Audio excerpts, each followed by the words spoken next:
श्री महाप्रज्ञ गुरवे नमः।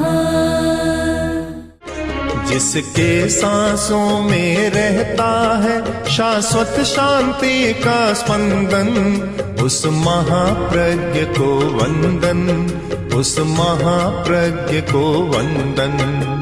सत्य अहिंसा अनेकांत को अर्पित जिसका तन मन, उस महाप्रज्ञ को वंदन, उस महाप्रज्ञ को वंदन।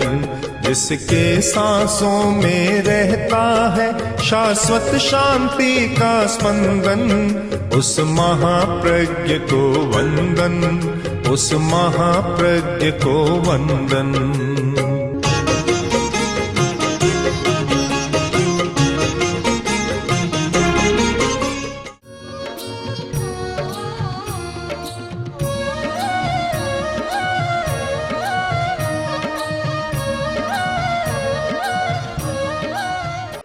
धर्म करने वाले व्यक्ति का लक्ष्य होता है मोक्ष, बंधन मुक्ति, बंधन से मुक्त होना। बंधन मुक्ति के दो प्रमुख उपाय हैं, संवर और निर्जरा, तपस्या। तपस्या उसका एक बड़ा साधन है।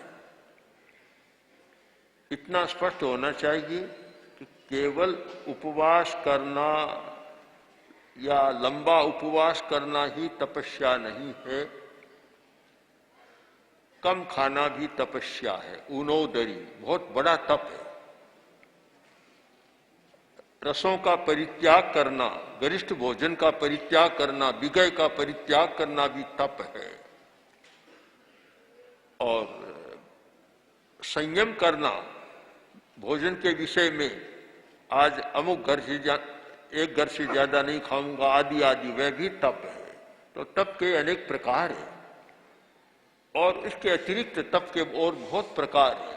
स्वाध्याय तप है, ध्यान तप है, विसर्जन करना तप है, आदि आदि सब तप है। आज तो प्रसंग है उपवास के तप का। जिन व्यक्तियों ने उपवास किया, 1 दिन 2 दिन 5 दिन 10 दिन का उपवास किया, तप तपा और उसका अभिनंदन किया गया। तत् सचमुच अभिनंदनीय है, अपनी आत्मा के लिए अभिनंदनीय है और दूसरों के लिए भी अभिनंदनीय है। तपस्या करना बहुत अच्छा है, पर तपस्या कैसे करें इस बारे में जानना बहुत जरूरी है। तपस्या का विवेक, तपस्या का प्रबोध वह बहुत आवश्यक है। कैसे करें? 2 शब्द आते हैं, एक उपवास और एक लंघन। लंघन आयुर्वेद का शब्द है, उपवास धर्मशास्त्रों का शब्द है। लंघन, आयुर्वेद के लोग स्वास्थ्य की दृष्टि से लंघन कराते हैं, खाना बंद कर देते हैं। बस इतना ही है कि खाना बंद कर दिया, 1 दिन नहीं खाया, 2 दिन नहीं खाया। और प्राकृतिक चिकित्सा वाले 40-40 दिन का उपवास कराते हैं। थोड़ा सा नींबू रस और पानी देते हैं, उपवास कहलाता है, वह उपवास कराते हैं, लंघन कराते हैं। लंघन। जब धर्म के सामने प्रश्न आया कि उपवास में लंघन में अंतर क्या है, तो इसका एक बहुत सुंदर समाधान भी दिया गया कि उपवास, उपवास 2 शब्द हैं। उप माने नजदीक रहना, पास में रहना, वास माने बसना, रहना, निकट रहना। जब आत्मा के निकट रहकर साधना की जाती है उसका नाम है उपवास। और उपवास तो कर लिया और दिन भर हिंसा आदि आदि कामों में लगे रहे, तम से संग लंघनम विदु, तो लंघन हो गया, उपवास नहीं हुआ। उपवास को बहुत महत्व देना चाहिए। उपवास करे तो उस दिन स्मृति रहे, आज मेरे उपवास है, मैं कोई भी यथासंभव अशुभ प्रवृत्ति करने से बचूंगा, अशुभ प्रवृत्ति नहीं करूंगा। आरंभ समारंभ भी कम करूंगा, कमी करूंगा उसमें भी। उपवास पचक लिया उपवास का संकल्प कर लिया और फिर याद कब आए कि जब पालना करना है या कोई भूख लग जाए तब आ जाए कि आज मेरे उपवास है। उपवास में तो साधना का जीवन है। प्राचीन काल में पद्धति थी कि श्रावक जब उपवास करते तो उपवास के समय पोषदशाला में चले जाते। अपनी पोषदशाला में जाकर यानी धर्म करने का जो स्थान होता वहां चले जाते और दिन भर उसमें साधना में लगे रहते। वह उपवास है। और अगर दिन भर तो हिंसा आदि आदि कलह भी झगड़ा भी और में लगे रहे और खाना नहीं खाया तो आयुर्वेद की भाषा में तो या धर्म चिंतकों की भाषा में तम शेषम लंघनम विदु, वह तो लंघन हो गया। लंघन तो है कि नहीं खाया, लंघन हो गया। उपवास का जो लाभ मिलना चाहिए वह नहीं मिला। उपवास करने वालों को कम से कम दिन रात में 3 घंटा स्वाध्याय ध्यान में बिताना चाहिए।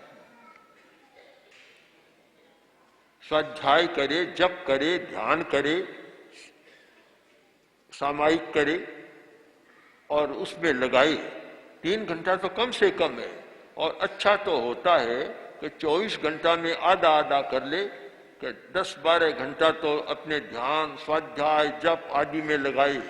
आधा घंटा नींद आदि देहचर्या में लगता ही है वह सारा, तो वह बहुत अच्छा उपवास होता है।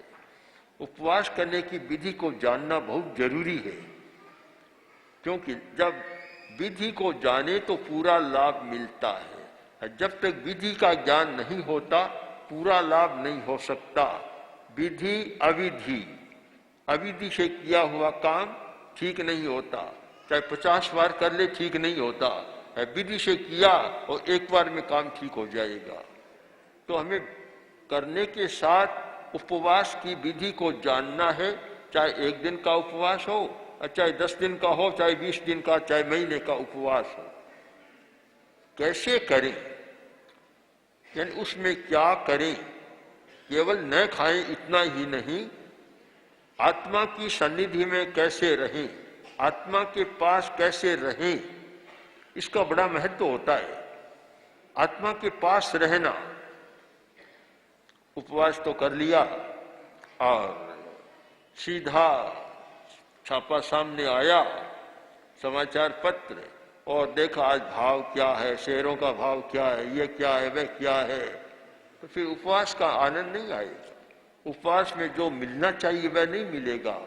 उपवास तो कर लिया और ध्यान रसोई चूल्हा पापड़ बड़ी में उसी में लगा रहा, उसी काम में लगा रहा, तो फिर वह उपवास का लाभ नहीं मिलेगा जितना मिलना चाहिए। क्योंकि क्रिया ठीक नहीं होती है तब ठीक होता नहीं काम। एक बाई सामायिक कर रही थी घर में, तो सामायिक कर रही थी और बहू रसोई बना रही थी। अब बीच में वो कहीं चली गई कोई काम से, अब रसोई खुली पड़ी थी, वह सामने बैठी थी। कुत्ता आ गया अचानक। अब कुत्ते को देखा और सामायिक तो थी, अब सामायिक बड़ी कि कुत्ता रसोई बड़ी, रहा नहीं गया तो बहू तो है नहीं। अब बहू को तो जब शुरू कर दिया, लंबा पूछो लंका पेठो, लंबो पूछो लंका बैठो। देख लंब पूंछ वाला, लंबी पूंछ वाला लंका में चला आ गया है। इतने में सुना तो बहू आ गई और क्या हुआ, क्या क्या हुआ,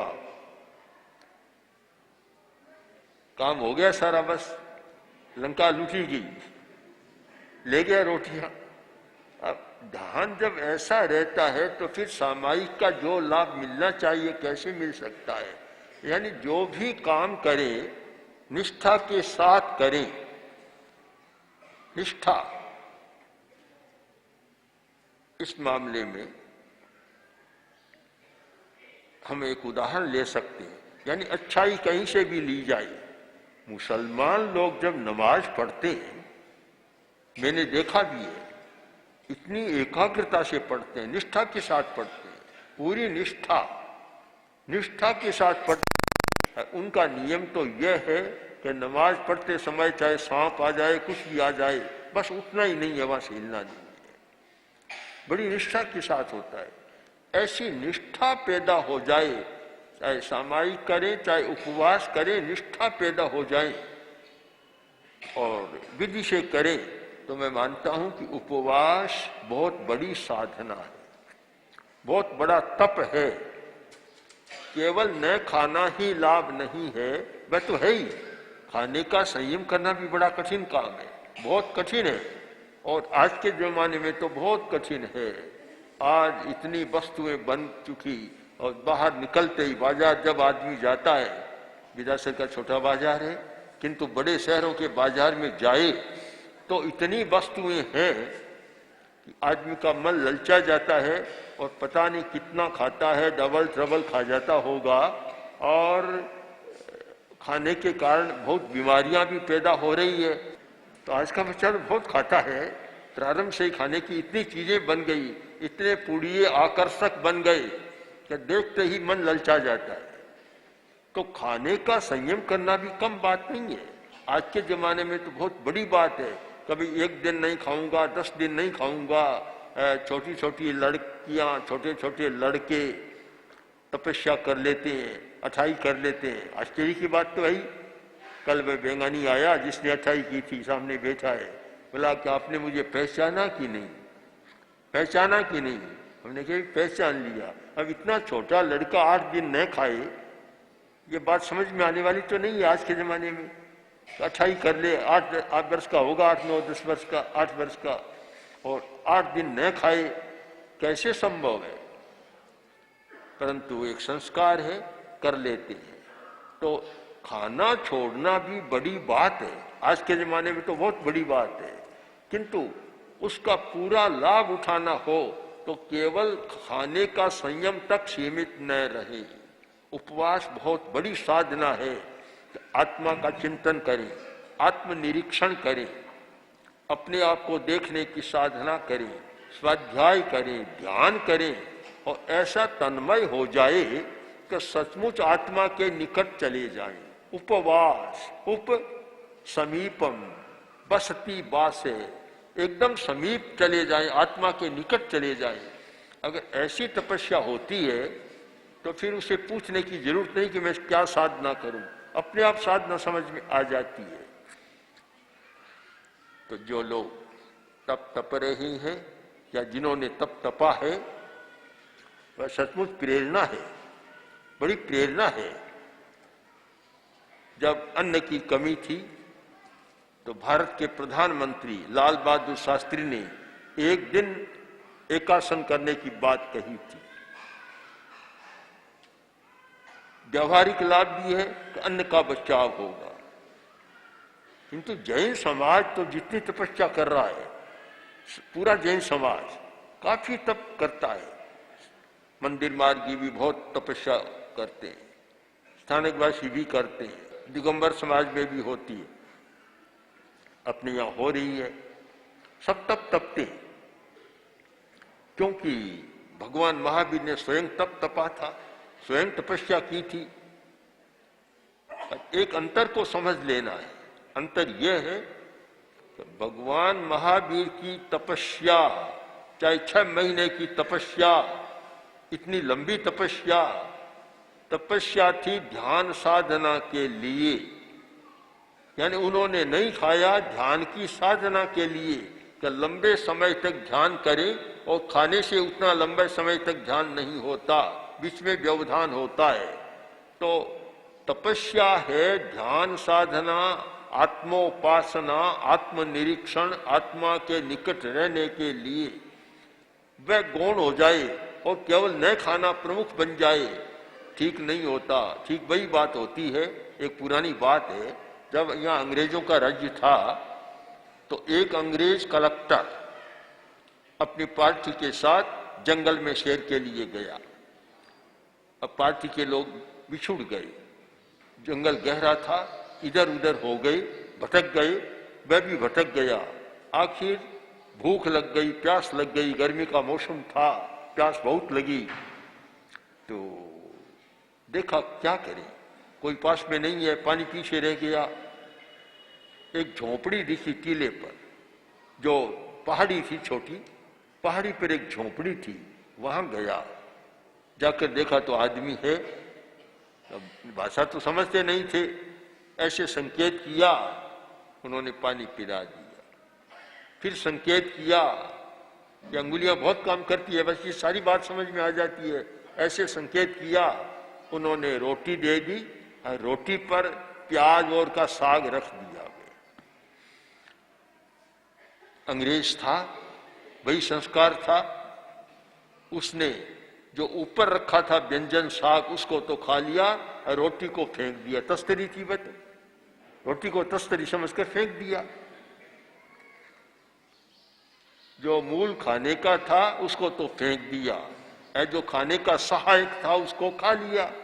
ऐसा नहीं होना चाहिए कि तपस्या तो साग जैसे समझ लो, आत्मचिंतन, ध्यान, जप यह है रोटी के बराबर। कहीं ऐसा तो नहीं हो रहा है कि ऊपर ऊपर का तो खाया जा रहा है, साग व्यंजन तो खाया जा रहा है, रोटी को तस्तरी समझकर फेंका जा रहा है। ऐसा नहीं होना चाहिए। यानी साग है रोटी खाने के लिए, तपस्या है आत्मचिंतन के लिए, आत्मोपासना के लिए, आत्मा के सन्निधि में रहने के लिए। तो वह बात तो छूट जाए, रोटी तो फेंक दी जाए और केवल साग साग खा लिया जाए, ऐसा नहीं होना चाहिए। तपस्या का खूब अर्थ समझना चाहिए कि तपस्या क्या है। तपस्या है निर्जरा के लिए। निर्जरा यानी जो कर्म बंधन हो चुका, पहले कर्म बंधन हो गया है और वह बंधन कमजोर करना है, उस बंधन को तोड़ना है, आत्मा की सफाई करनी है। सफाई के लिए तपस्या है कि जिससे शोधन हो जाए। शोधन दोनों होता है, तपस्या से शरीर का शोधन भी होता है। अगर विवेक पूर्वक तप किया जाए तो बहुत सारी बीमारियां जो संचित रहती है भीतर, उनका शोधन हो जाता है, सफाई होती है। और शायद लगता है कि तपस्या जब गहरी होती है तो ये जितने आज कीटाणु, बैक्टीरिया आदि आदि बतलाते हैं, वे भी बेचारे शांत हो जाते हैं। उज्जैन में एक भाई था, वह एक इलाज करता था लकवे का। उसका इलाज का यही तरीका कि 28 कराई, लकवा गायब। बस पता नहीं कितने लोगों को उसने ठीक किया तप के द्वारा। तो तपस्या एक प्रयोग है, उपवास भी प्रयोग है। महात्मा गांधी ने उपवास को प्रयोग के रूप में बताया। अनेक पश्चिमी लेखकों ने उपवास को प्रयोगात्मक लिखा है कि उपवास बीमारी मिटाने के प्रयोग कैसे है। तो उपवास से शारीरिक लाभ निश्चित होता है, कोई संदेह नहीं। बहुत सारी बीमारियां भीतर से निकल जाती है, पर यह छोटी बात है। हम यहां तक नहीं अटके। हमारी दृष्टि परमार्थ की दृष्टि है कि शारीरिक लाभ तो होता ही है, हमें आत्मा का लाभ पाना है, आत्मा के निकट रहना है, आत्मा की सन्निधि में रहना है और आत्मा का अनुभव करना है, चेतना का अनुभव करना है। यह एक बहुत बड़ा लाभ होता है। ये दोनों समझ लें कि शरीर का लाभ लंघन के द्वारा भी होता है, उपवास के द्वारा भी होता है। ये दोनों में समान है। किंतु लंघन में आत्मा की सन्निधि का लाभ नहीं मिलता, आत्मचिंतन का लाभ नहीं मिलता, और उपवास में आत्मा की सन्निधि में आत्मा के निकट रहने का लाभ मिलता है। जब जो निकट आ जाता है कितना लाभ होता है। जो जिसके निकट चला गया, निकट यो यस्य हृदय स्थित है। दूरी का प्रश्न आया तो दूर कौन निकट कौन, कि क्षेत्र की दूरी दूरी नहीं होती। जो यस्य हृदय स्थित है, जो जिसके हृदय में स्थित हो गया वह उसके निकट हो गया। जो हृदय में स्थित नहीं है, पास में आकर बैठा तो भी मन करेगा उठ जाए तो अच्छा है, जल्दी उठ जाए तो अच्छा है, तो वह निकट होता है। हम आत्मा के निकट रह सके, सबसे बड़ी उपलब्धि है धार्मिक आदमी के लिए आत्मा के निकट रहना, कि वह आत्मा के निकट रह सके, बार बार आत्मा का चिंतन करें। अगर आत्मा है तो धर्म का कोई अर्थ है, और आत्मा में विश्वास नहीं है तो धर्म करना उसका व्यर्थ है, कोई अर्थ भी नहीं रखता। हमारे केंद्र में, धर्म के केंद्र में है आत्मा। कुछ लोग मानते हैं परमात्मा, ठीक है, उनकी वह भावना है परमात्मा, पर एक महान आत्मा को मानते हैं। हम लोग मानते हैं आत्मा। आत्मा की सन्निधि में रहें तो आत्मा के पास रहना बड़ी बात है। तो तपस्या करने वाले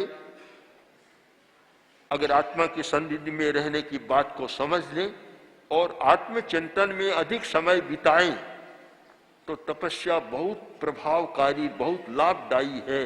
इसमें कोई संदेह नहीं कि जो तप तपना नहीं जानता वह कमजोर रहता है, कि तपस्या नहीं कर सकता, कमजोर है। तो हमारे मनोबल बढ़ाने के लिए और शक्तिशाली बनने के लिए तप तपना बहुत जरूरी है। पर एक बात यह भी ध्यान दे लें कि तपस्या को अगर महावीर के सिद्धांत को समझते हैं तो केवल उपवास तक सीमित न रखें। प्रतिसंलीनता तप है, आसन करना तप है, इंद्रिय विजय करना तप है, विनय तप है, सेवा तप है, स्वाध्याय तप है, ध्यान तप है और व्युत्सर्ग करना, सब कुछ ममत्व को छोड़ देना तप है। तप का एक बहुत बड़ा विस्तृत रूप है। उस तप का हम प्रयोग करें। हमने तो चाहा था कि जैसे वर्षी तप करते हैं बहुत सारे, कोई व्यक्ति ऐसा वर्षी तप करे कि वर्ष भर में एक भी अपशब्द नहीं बोलूंगा, गाली नहीं बोलूंगा, तो मानता हूं वह वर्षी तप उपवास करने वाले से कम लाभ का नहीं है, ज्यादा लाभ का हो सकता है। एक व्यक्ति संकल्प कर ले कि वर्ष भर में किसी से लड़ाई झगड़ा नहीं करूंगा, किसी के साथ कलह नहीं करूंगा, वह वर्षी तप बहुत शक्तिशाली वर्षी तप बन जाता है।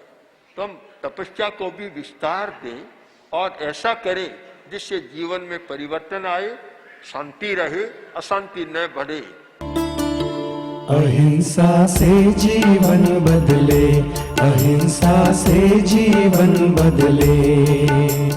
जन गण मन वीणा से मीठा मीठा स्वर निकले, अहिंसा से जीवन बदले, अहिंसा से जीवन बदले। जन गण मन वीणा से मीठा मीठा स्वर निकले, अहिंसा से जीवन बदले, अहिंसा से जीवन बदले।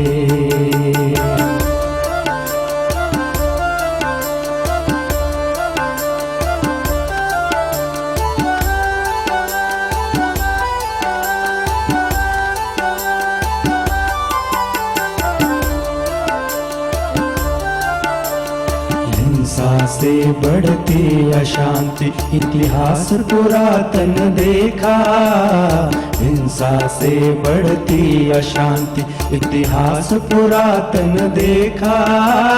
निरपराध कितने लोगों का खून बताता लेखा। आवश्यक है मानस में करुणा हिमगिरि पिघले, अहिंसा से जीवन बदले, अहिंसा से जीवन बदले।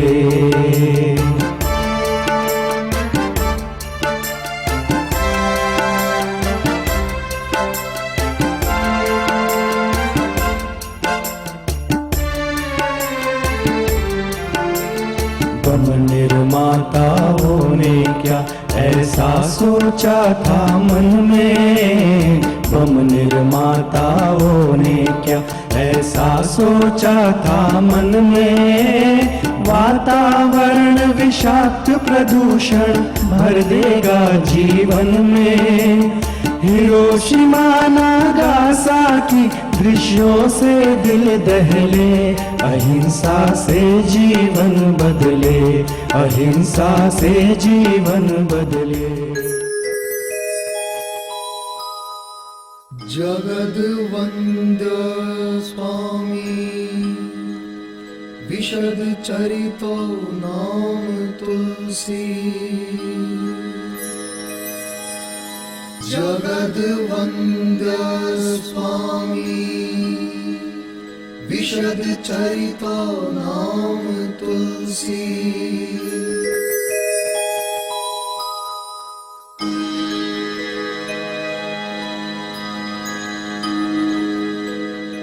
आचार्य तुलसी परिचय है एक परिव्राजक जैन संत का, अनुव्रत अनुशास्ता का। तुलसी शताब्दी वर्ष का आयोजन एक अवसर है उनके व्यक्तित्व और कर्तृत्व की रश्मियों से आलोकित होने का। ओम श्री महाप्रज्ञ गुरवे नमः। ओम श्री महाप्रज्ञ गुरवे नमः। ओम श्री महाप्रज्ञ गुरवे नमः। ओम श्री महाप्रज्ञ गुरवे नमः।